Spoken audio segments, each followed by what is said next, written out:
Оодо мекени мекин теледолбоору студияда мен Сабыр Абдумомунов, эсенсизби? Бул көрсөтүүдө өлкөбүздүн аймактарында жашаган жаратман каармандар элдин чыныгы турмушун баяндап турабыз, анда бул жолку берүүдө.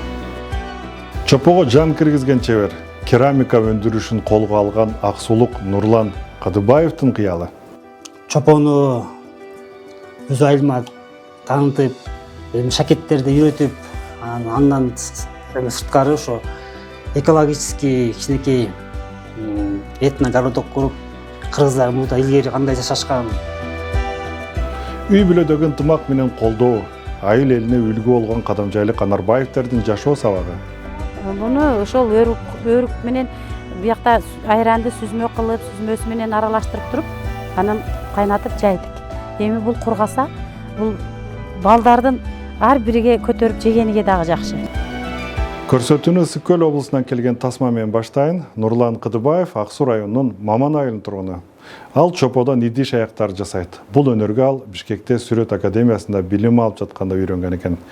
Бир эле керамика менен алектенбестен Нурлан Кадыбаев тарыхый этно дизайнга да кызыгып жүрөт.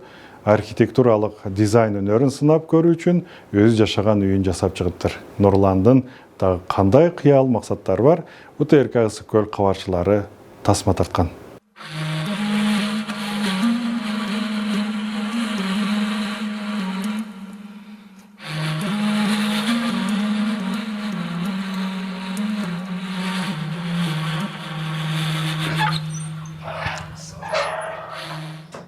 Так. Менин иш күнүм мындай буюрса ушундай башталат. Алгачкы иштин баштагандан баштайында чоподон баштайм.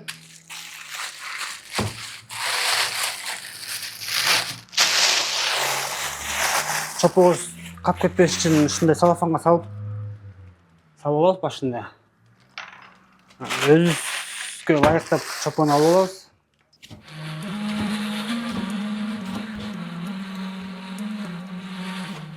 Ишибизге карата көлөм алабыз чоподон.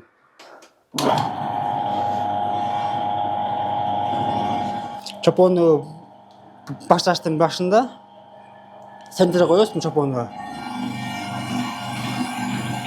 Сулап алып, мынтип центрге табабыз, центрин. Бул азыр жеке заказ.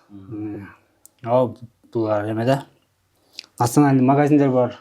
Негизи керамика деген бул өзү убакытты аябай эме кылат да, талап кылат. Убакыт менен иштейт да, бунчу бир жасап бүтүрө албайсың да. Бир иште деле бир 10 күн ичинде бүтөт. 10 заказ берсе деле бул 10 күн ичинде бүтөт да. Процесс азыркы силер көргөндөй чопону илеп, айлантып, тоорсуган ушуну тартып, кайра кургатып, бир күн бышырабыз, кайра чыккандан роспись кылып боеп, кайра бышырап ошо общий процесс бир 10 күн убакытын алат да. Окууну бүткөндөн баштап кызыга баштагам, ага чейин школду убактап сүрөт тартчумун да.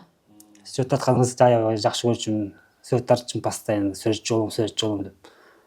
Окууну бүткөндөн кийин академия художественный бар Бишкекте бизде. Ошоко баргандан кийин кесиптердин түрлөрү бар экен да. Скульптура, живопись, керамика, хозоформление, ушундай көп кесиптер бар экен да. Ошонун ичинде мен чопону алгам да. Чопо кесипти тандап, ошо жакта окуганбыз художественный академияда. Өзүм чопо менен иштеп атканыма 2009 ошо окууну аяктадым. Андан кийин ошондон бери ушу убакытка чейин ушу чопо буюм менен келем да, чопо менен иштепчи. Эң башында оор болгон кыял деген эме бар, фирма бар жакшы. Чопо ошол жакта эме бар да, цех бар. Ошол жакта иштегенбиз. Эң башында барганда мен академияны бүтүп эле бардым да. Окуу процесстин сферасы менен бардым, иштеп көргөн эмесмин да. Ошол жака барганда эң биринчи келгенде мага эме берди, чопочор берди. Чычкырык бар го. Ошону билесиң деди да, мен жасап көргөн эмесмин апчычы. Уялганман, билем дедим. Жүзүштүк жасай бер деди да. Алдым, отурдум, эмне кылашымды билбей, жанымда бир эме болчу. Талай деген байке болчу. Ошону сурадым акырын барып, канча дейт деп. Ушундай кыласың депчи. Улам жасап, мындай болобу деп, бир жазадым, бөлүп алдым. Андан калганын уланттым да. Ең бірінші жұмысым ошо болду. Чопорчол жасагам. Окууну бүтүп келгенден кийин. Окууда эмеде бөлөкчө да. Бөлөкчө жүрүп да. Уже рабочий сфера бөлөк эме киргенде бөлөкчө экен да башычы. Ошентип чопорчол жасагам эң биринчи.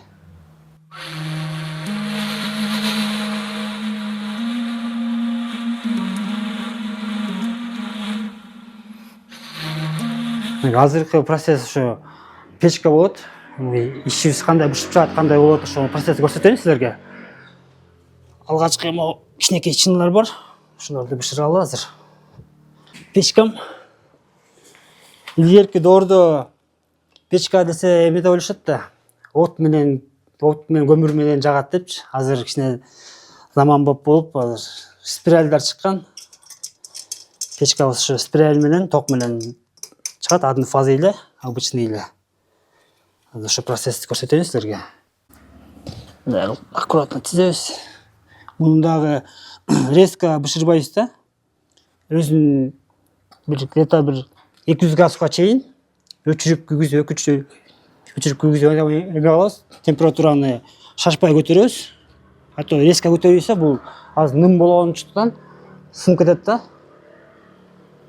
Ошого азыр буларды шашпай көтөрүп температурадан.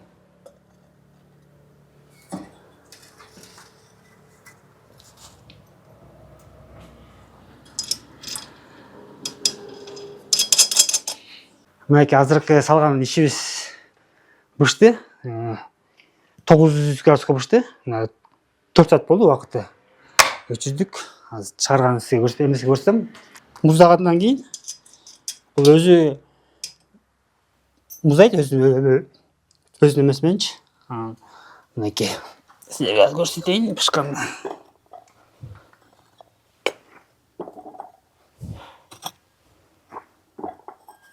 Мындай болуп кызыл болуп бышып калат да, кызыл чопо бул. Кээ бир чополор бар, канча жазап, канча илеп, канча бышырып, күчтүү бышырсаң дагы хрупкий болот да, жумшак болот. Кээ бир чопо бар, мисалы чопонун түрлөрү көп да. Форфор, фаянс деген бар, чопо бар, ак чопо, кызыл, көк, өңдөрү да бөлөк болот да. Могу именно биздики өзүбүздөн эме да, Кыргызстандын чопосу да булчу. Кыргызстан чопосу бул данный момент могу чопо азыр эме Канттыкы да, Ивановка деген жер бар бишек. Өзүм тууралуу айтып кетсем, өзүм Ысыкөл областына караштуу Ак Суу районунун Маман айылында төрөлгөм. Ошакта өсүп, 90-жылдары жылдары мен 1 жашымда Бишкектен өсүп, Бишкекке кетишти ата-энемдерчи. Ошактан чоңоюп, ошактан кесип алып, ошактан окуп, ушу кесипте аркалап иштеп келдим. Ошо азыр мен өзүмдүн туулган жерим ушу айылга, Маманга келгениме 2 жыл болду. Аламга жол айылдан да өтпөй. Ошого азыр өзүм айылыма келип, эме чакан Москвы ачып келдик бияка. Бияка буюрсам шакет алып, ушу өзүбүздүн айылыбыздан эмес, кошуна айылдардан болсо деле келип, мастер-класстарга келип, үйрөнөм дегендер болсо келсе болот, үйрөнсө болот, ушу кесипти аркалагандар болсо. Өзүм азыр эме 2 балалуу болдум. Келинчегим бар, ата-энем бар. Азыркы ушул өзүмдүн туулган жериме келген максатым ошо чопону өз айылыма таанытып,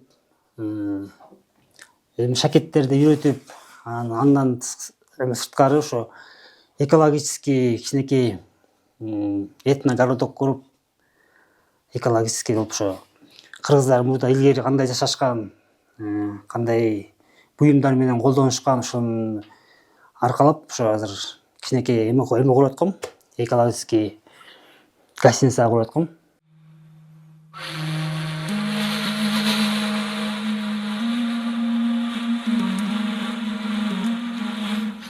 Илгери кыргыздар да жасалып берет, жана кыргыздар турат го негизичи, мындай чополор менен экологический таза кылыпчы. Таза кылып. Бирок ортосунан жылуулукту берилген окшойт. Жылуулук да берилген.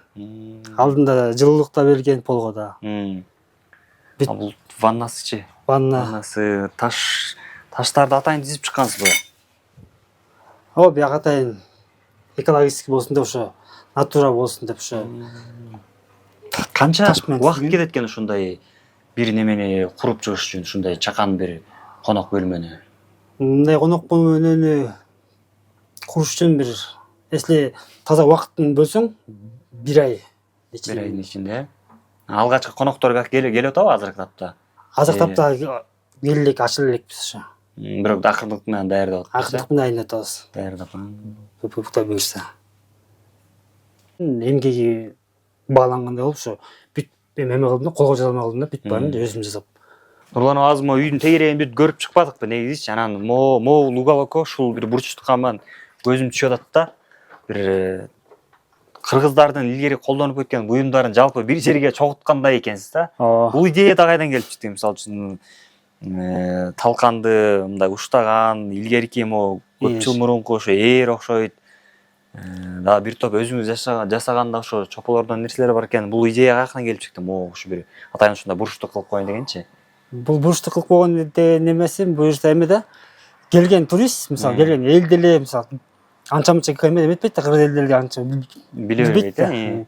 Ошого мисалы эски эме кыргыз эл чисто мындай колдонулган нерсе да булчу. Бир азыр мисалы жасаган нерсе эмес, бул илгерки чисто колдонулган иштер да. Мисалы ээр канча убакытта таптыңыз анан буларды? Же тууган тушкандардан алгандарбы? Булардан тууган тушкандардан, кезиккен элдерден сурап, эски мындай кыргыздардын этно идиштери барбы, буюмдары барбы деп чогулткан эмем ошол болду. Эми буюрса дагы алдыда ушак толсо, дагы бар. Бир эме айткан боз үй коюп ичин ичине бүт ушундай бүт чагылдырып жашоосун. Эме сандыктарды коюп, килемдерди бүт ошонун баарын коюп ошо.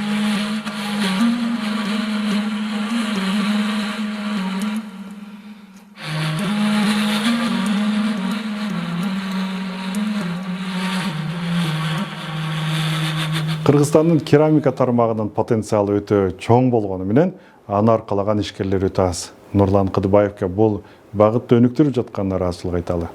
Эми Баткендик үй бүлө тууралуу тасмага орун берели. Эсеналы жана Бүбайдан Арбаевтер Кадамжай районунун Молу айылында турушат. Бул бүлөнүн өзгөчөлүгү колунда бар каражат менен көп багыттуу чарба түптөгөнүндө. Аз-аздан бак тигип, кийинчерээк тоок кулпунай чарбачылыгын өнүктүрүп отуруп учурда айыл аймактын элине кызмат көрсөтүп жаттыр. Кадамжайлык үй бүлөнүн чарбагерлиги менен УТРК Баткен кабарчылары таанышып келген.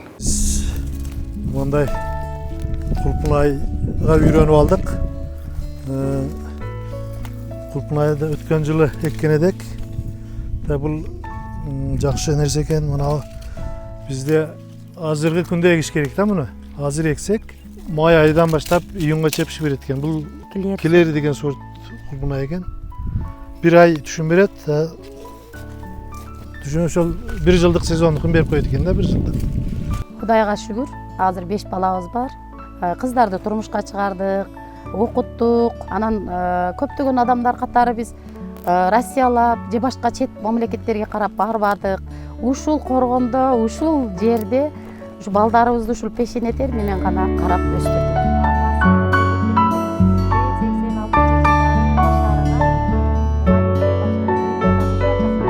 Булардын астыда тамырлары чыгып каптыр уже.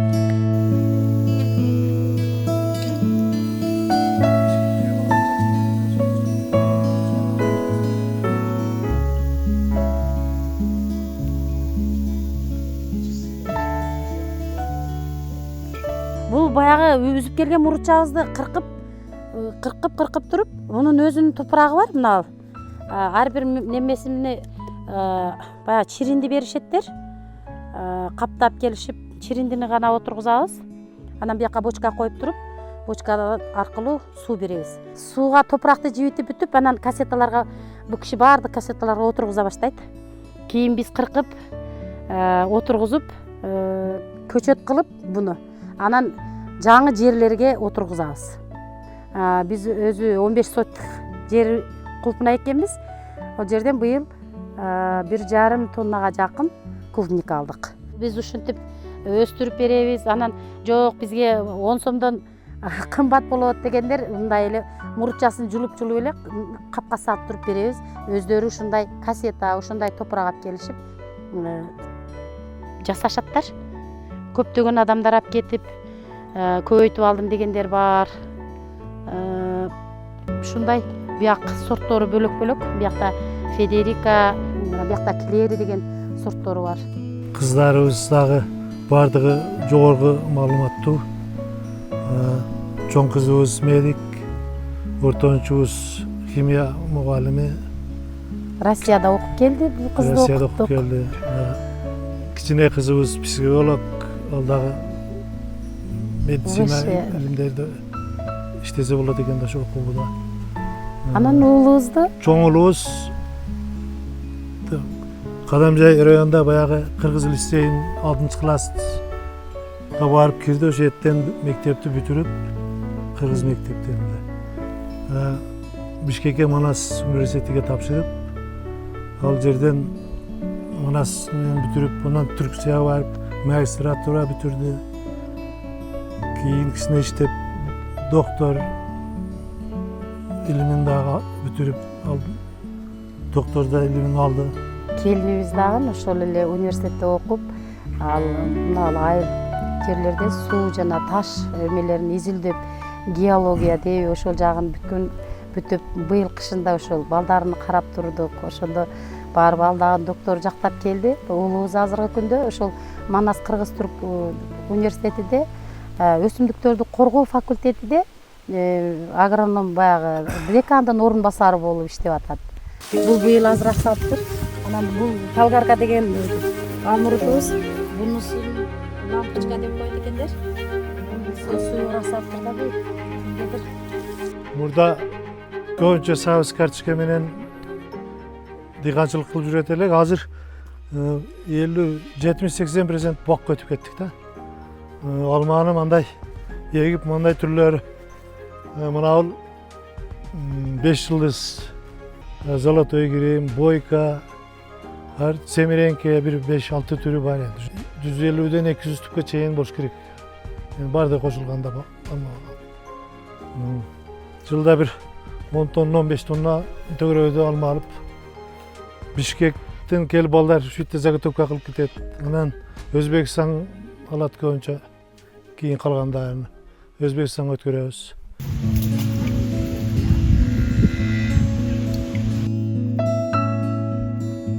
Ата-энелерибиз жасап келген дагы биз өрүк курутту азыр унутта калтырып койдук. Банкаларга салышып койду. Банкага кайнатып эле салышып койду. Анын даамы дагы башка. Булар буну ошол өрүк менен биякта айранды сүзмө кылып, сүзмөсү менен аралаштырып туруп, анан кайнатып жайдык. Эми бул кургаса, бул балдардын ар бириге көтөрүп жегениге дагы жакшы.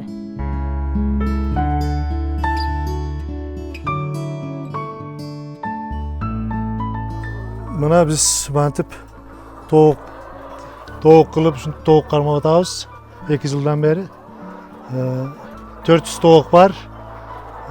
Күнүнө ошо 350дей тукум алабыз азыр күндө. Үй тиричилигиге, базарга сатабыз, магазиндерге тапшырабыз ушинтип. Ушу менен да иштешип атабыз.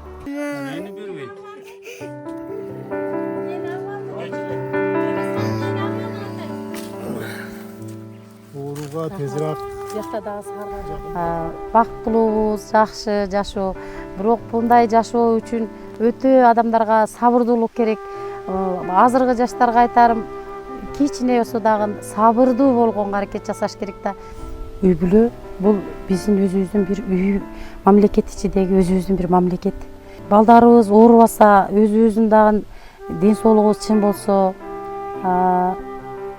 уруш болбосо, дүйнө жүзүдө согуш болбосо, тынчылык болсо, аманчылык болсо, главный ден соолук берсе, анан үй бүлөнүн тынчтыгы, бактысы ошол мамлекетибиздин ошол тынчтыгы, бактысы деп ойлойм.